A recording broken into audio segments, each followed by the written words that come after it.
नमस्कार मित्रांनो, DMI मध्ये तुमचे मनापासून स्वागत आहे। आज तुमच्यासाठी घेऊन आलो आहे एक अत्यंत महत्त्वाचा व्हिडिओ। मित्रांनो, नुकतीच 11 जानेवारी 2026 रोजी झालेली MPSC ग्रुप सी ची पूर्व परीक्षा आपल्या सर्वांसाठी खूप महत्त्वाची होती। आपल्या मागील व्हिडिओमध्ये आपण प्रश्न क्रमांक 51 ते 60 पर्यंतच्या सर्व प्रश्नांचे सविस्तर विश्लेषण आणि उत्तरे पाहिली आहेत। त्याला तुम्ही दिलेल्या प्रतिसादाबद्दल धन्यवाद। आजच्या या भागात आपण त्यापुढील प्रवास सुरू करणार आहोत। आज आपण प्रश्न क्रमांक 61 ते 70 या प्रश्नांचे फक्त उत्तर नाही तर त्यामागील संकल्पना आणि सविस्तर विश्लेषण डिटेल्ड एनालिसिस पाहणार आहोत, जेणेकरून आगामी परीक्षांमध्ये तुम्हाला याचा नक्कीच फायदा होईल। तर वेळ न घालवता सुरू करूया आजचा हा विशेष भाग। प्रश्न क्रमांक 61, खालीलपैकी योग्य कथनने ओळखा। राज्य विधिमंडळ। अ, सामान्य विधेयक हे मंत्र्याद्वारे किंवा खाजगी सदस्यांद्वारे मांडले जाऊ शकते। ब, धन विधेयक हे मंत्र्याद्वारे किंवा खाजगी सदस्यांद्वारे मांडले जाऊ शकते। 1 फक्त अ, 2 फक्त ब, 3 अ व ब दोन्ही, 4 वरीलपैकी एकही नाही। उत्तर पर्याय 1 फक्त अ। सविस्तर स्पष्टीकरण।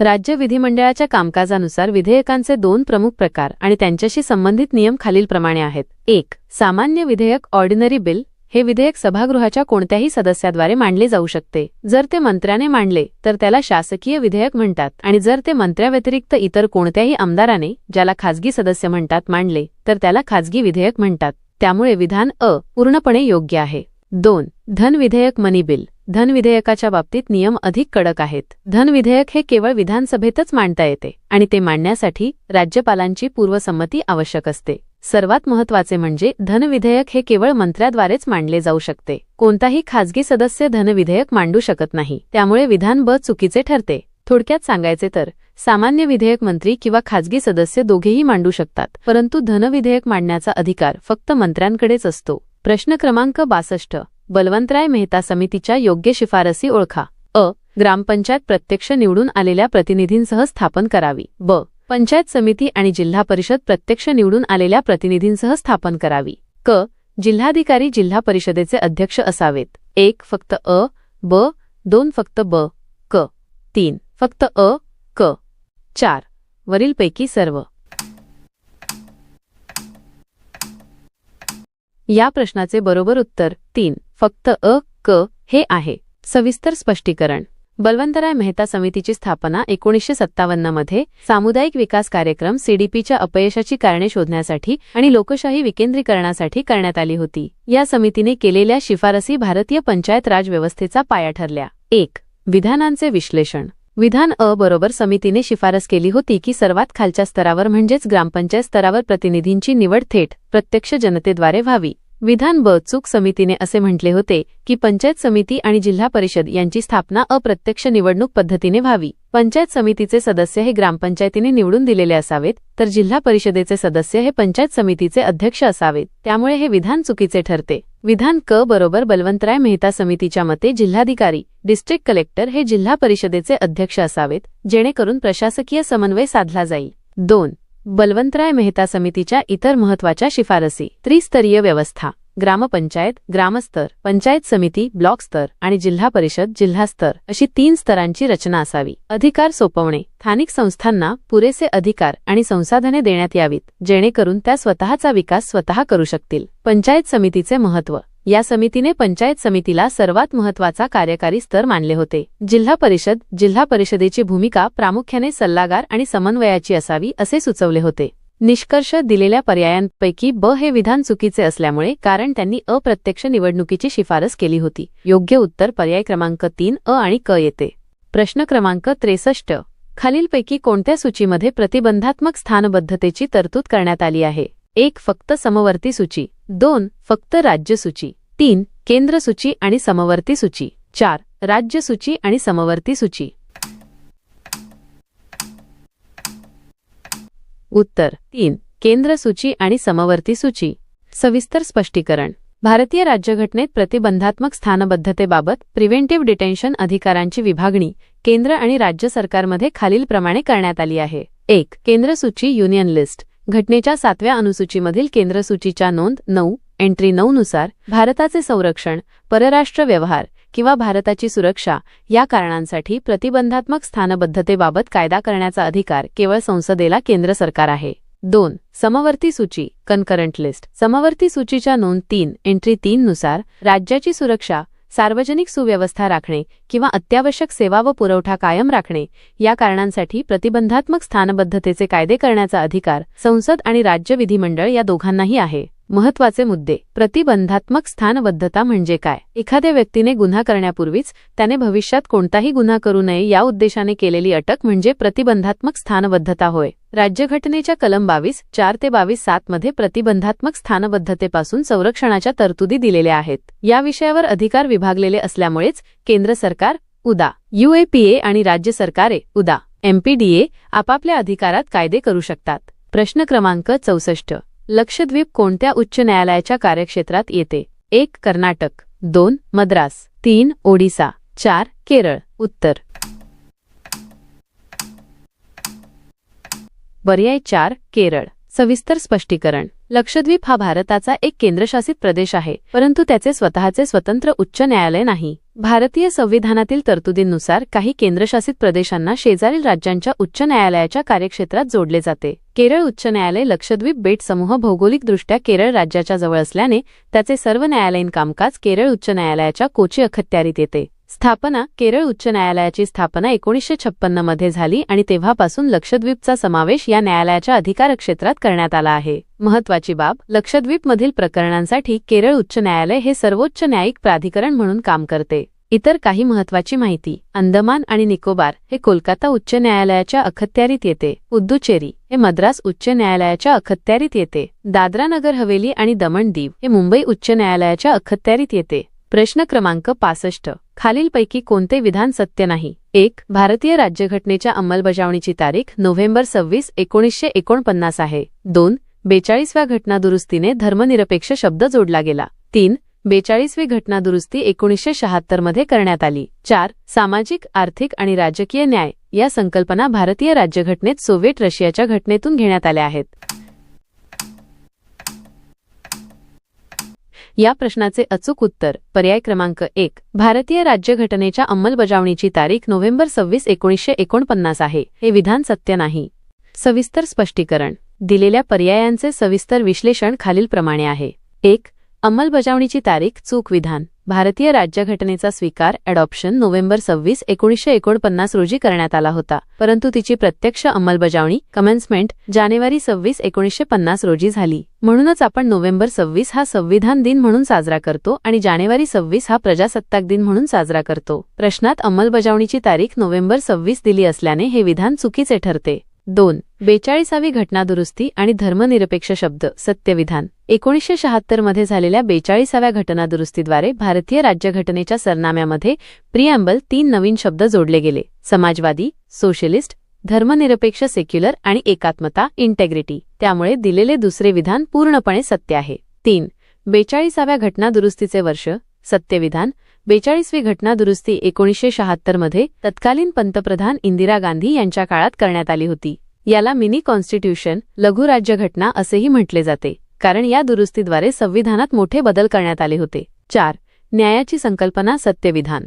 भारतीय राज्यघटनेच्या सरनाम्यात नमूद केलेले सामाजिक, आर्थिक आणि राजकीय न्याय हे आदर्श आपण सोव्हिएत युनियनच्या तत्कालीन रशिया क्रांतीतून आणि घटनेतून घेतले आहेत. हे लोकशाहीचे महत्त्वाचे स्तंभ मानले जातात.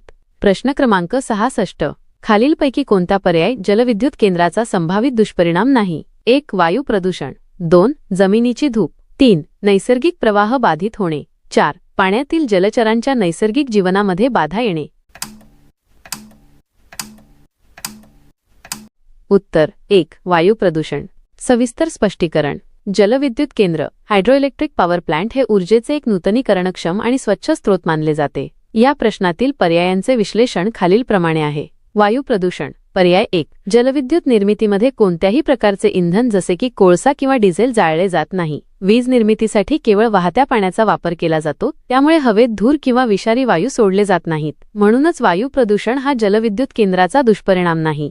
जमिनीची धूप. पर्याय 2. धरण बांधताना आणि पाण्याचा विसर्ग करताना आजूबाजूच्या जमिनीची मोठ्या प्रमाणावर धूप होऊ शकते. तसेच धरणाच्या साठ्यामुळे मोठी जमीन पाण्याखाली जाते, ज्याचा परिणाम जमिनीच्या पोतावर होतो. नैसर्गिक प्रवाह बाधित होणे. पर्याय 3. नदीवर धरण बांधल्यामुळे नदीचा नैसर्गिक प्रवाह थांबवला जातो. यामुळे नदीच्या खालच्या भागात राहणाऱ्या लोकांसाठी आणि परिसंस्थेसाठी पाण्याचा प्रवाह बदलतो, जो एक मोठा पर्यावरणीय दुष्परिणाम आहे. जलचरांच्या जीवनात बाधा. पर्याय 4. नदीचा प्रवाह अडवल्यामुळे मासे आणि इतर जलचरांच्या स्थलांतराचे मार्ग बंद होतात. धरणातील स्थिर पाणी आणि ऑक्सिजनच्या बदलत्या प्रमाणामुळे जलचरांच्या नैसर्गिक जीवनचक्रावर विपरीत परिणाम होतो. थोडक्यात सांगायचे तर जलविद्युत प्रकल्पामुळे जमीन आणि पाणी यावर परिणाम होतो, परंतु औष्णिक विद्युत प्रकल्पांप्रमाणे यातून वायू प्रदूषण होत नाही. प्रश्न क्रमांक 67. एका घरामध्ये एक 100 वॉट क्षमतेचा पंखा दररोज 10 तास चालवला जातो. 2 50 वॉट क्षमतेचे बल्ब दररोज 5 तास चालवले जातात. जर विजेचा दर प्रति युनिट किलोवॉट आवर 5 रुपये असेल तर 30 दिवसासाठी महिन्याचे वीज बिल किती रुपये येईल? 1. 150 रुपये. 2. 225 रुपये. 3. 300 रुपये. 4. 375 रुपये. उत्तर 225 रुपये. सविस्तर आणि सोपे स्पष्टीकरण. आपल्याला महिन्याचे वीज बिल काढायचे आहे. वीज बिल काढण्यासाठी सर्वात आधी आपण दररोज किती वॉट वीज वापरतो हे पाहावे लागेल. पायरी 1. पंख्याचा वापर काढू. घरात एक पंखा आहे जो 100 वॅटचा आहे आणि तो 10 तास चालतो. एका दिवसाचा वापर बरोबर 100 वॅट गुणिले 10 तास बरोबर 1000 वॅट तास. पायरी 2. बल्बचा वापर काढू. घरात 50 वॅटचे 2 बल्ब आहेत आणि ते 5 तास चालतात. एका बल्बचा वापर बरोबर 50 वॅट गुणिले 5 तास बरोबर 250 वॅट तास. 2 बल्बचा एकूण वापर बरोबर 2 बल्ब गुणिले 250 वॅट तास बरोबर 500 वॅट तास. पायरी 3. एका दिवसाचा एकूण वापर पंखा 1000 अधिक बल्ब 500 बरोबर 1500 वॅट तास. पायरी 4. 30 दिवसांचा महिन्याचा एकूण वापर. एका दिवसाला 1500 वॅट तास वापर होतो, तर 30 दिवसांचा किती? 1500 गुणिले 30 बरोबर 45,000 वॅट तास वॉटर. पायरी 5. वॅट तासचे युनिटमध्ये रूपांतर करणे. विजेचे 1 युनिट म्हणजे 1000 वॅट तास 1 किलोवॉट आवर असते, म्हणून आपल्याला एकूण वॅटला 1000 ने भागावे लागेल. एकूण युनिट्स बरोबर 45,000 भागिले 1000 बरोबर 45 युनिट्स. पायरी 6. वीज बिल किती येईल? एका युनिटचा दर 5 रुपये आहे. एकूण बिल बरोबर 45 युनिट्स गुणिले 5 रुपये बरोबर 225 रुपये. प्रश्न क्रमांक 68. खालीलपैकी कोणते किरण चुंबकाच्या सान्निध्यात दिशा बदलत नाहीत? 1. अल्फा किरण. 2. बीटा किरण. 3. गॅमा किरण. 4. कॅथोडिक किरण. उत्तर 3. गॅमा किरण. सविस्तर स्पष्टीकरण. रेडिओ ॲक्टिव्ह किरणोत्सारी पदार्थांतून बाहेर पडणाऱ्या उत्सर्जनाचे चुंबकीय क्षेत्रातील वर्तन खालीलप्रमाणे असते. 1. गॅमा किरण. Gamma rays. गॅमा किरण हे विद्युत चुंबकीय लहरी इलेक्ट्रोमॅग्नेटिक वेव्हज आहेत. त्यांच्यावर कोणताही विद्युत प्रभार चार्ज नसतो, म्हणजे ते उदासीन असतात. चुंबकीय क्षेत्र किंवा विद्युत क्षेत्र फक्त प्रभारित कणांवर चार्ज्ड पार्टिकल्स बल लावते. गॅमा किरणांवर प्रभार नसल्यामुळे चुंबकाच्या सान्निध्यात ते आपली दिशा बदलत नाहीत आणि सरळ रेषेत प्रवास करतात. 2. अल्फा किरण. अल्फा रेज हे धन प्रभारित पॉझिटिव्हली चार्ज्ड कण असतात. यावर असणाऱ्या धन प्रभारामुळे चुंबकीय क्षेत्रात गेल्यावर हे किरण एका विशिष्ट दिशेला वळतात. 3. बीटा किरण. बीटा रेज हे ऋण प्रभारित निगेटिव्हली चार्ज्ड कण असतात. यावर ऋण प्रभार असल्यामुळे ते चुंबकीय क्षेत्रात अल्फा किरणांच्या विरुद्ध दिशेला मोठ्या प्रमाणात वळतात. 4. कॅथोडिक किरण. Cathodic rays. कॅथोड किरण हे इलेक्ट्रॉनचे प्रवाह असतात ज्यांच्यावर ऋण प्रभार असतो. प्रभारित असल्यामुळे ते सुद्धा चुंबकीय क्षेत्रात आपली दिशा बदलतात. थोडक्यात सांगायचे तर ज्या किरणांवर कोणताही प्रभार नसतो, उदा. गॅमा, ते चुंबकाच्या प्रभावाखाली विचलित होत नाहीत. प्रश्न क्रमांक 69. पितळ हा रिकामी जागा मिश्रधातू आहे. 1. तांबे आणि कथील. 2. लोह आणि कार्बन. 3. लोह आणि क्रोमियम. 4. तांबे आणि जस्त. उत्तर 4. तांबे आणि जस्त. सविस्तर स्पष्टीकरण. पितळ ब्रास हा एक अत्यंत महत्त्वाचा मिश्रधातू असून तो प्रामुख्याने तांबे, कॉपर आणि जस्त झिंक या 2 धातूंच्या मिश्रणातून तयार होतो. यामध्ये साधारणपणे 60% ते 70% तांबे आणि 30% ते 40% जस्त वापरले जाते, ज्यामुळे या मिश्रधातूला सोन्यासारखा पिवळसर रंग आणि विशेष चकाकी प्राप्त होते. शुद्ध तांब्याच्या तुलनेत पितळ हे अधिक कडक, मजबूत आणि गंजरोधक असते. म्हणूनच याचा वापर घरामध्ये पूजेची भांडी, स्वयंपाकाची भांडी, वाद्ये आणि यंत्रांचे विविध सुटे भाग बनवण्यासाठी मोठ्या प्रमाणावर केला जातो. तांत्रिकदृष्ट्या पाहिल्यास यात जस्ताचे प्रमाण बदलून त्याच्या गुणधर्मांमध्ये आवश्यकतेनुसार बदल करता येतात, ज्यामुळे तो विविध उद्योगांमध्ये अत्यंत उपयुक्त ठरतो. इतर पर्यायांची थोडक्यात माहिती. तांबे आणि कथील यांपासून कांस्य, ब्रॉन्झ हा मिश्रधातू बनतो. लोह आणि कार्बन यांपासून पोलाद स्टील तयार होते. लोह आणि क्रोमियम यांपासून स्टेनलेस स्टील बनवले जाते. प्रश्न क्रमांक 70. मॅलाकाइट हे रिकामी जागा धातूचे मूळ ओर आहे. 1. तांबे. 2. लोह. 3. ॲल्युमिनियम. 4. गंधक. उत्तर 1.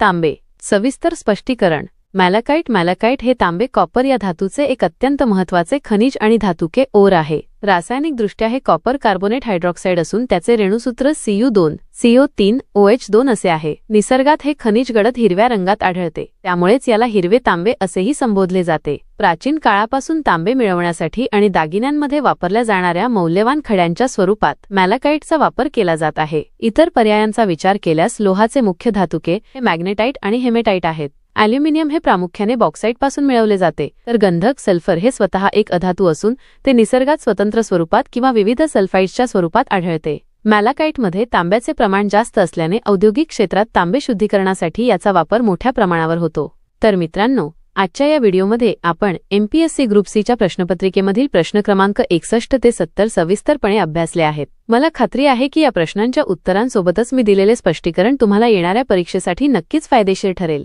जर तुम्हाला या प्रश्नांबाबत काही शंका असतील किंवा एखादा मुद्दा समजला नसेल तर खाली कमेंट बॉक्समध्ये नक्की विचारा. मी तुमच्या प्रश्नांची उत्तरे देण्याचा नक्कीच प्रयत्न करेन. पुढच्या व्हिडिओमध्ये आपण याच मालिकेतील पुढचे महत्त्वाचे प्रश्न क्रमांक 71 ते 80 घेणार आहोत, त्यामुळे तो व्हिडिओ सुद्धा पाहायला विसरू नका. आजचा हा व्हिडिओ तुम्हाला आवडला असेल आणि माहितीपूर्ण वाटला असेल तर व्हिडिओला लाईक करा आणि तुमच्या स्पर्धा परीक्षेचा अभ्यास करणाऱ्या मित्रांसोबत हा व्हिडिओ शेअर करा. आणि हो, अशाच नवनवीन शैक्षणिक व्हिडिओंच्या अपडेटसाठी आपल्या DMI TV चॅनलला नक्की सबस्क्राईब करा आणि शेजारील बेल आयकॉनवर क्लिक करा. पुन्हा भेटूया पुढच्या व्हिडिओमध्ये. तोपर्यंत अभ्यास करत रहा. धन्यवाद.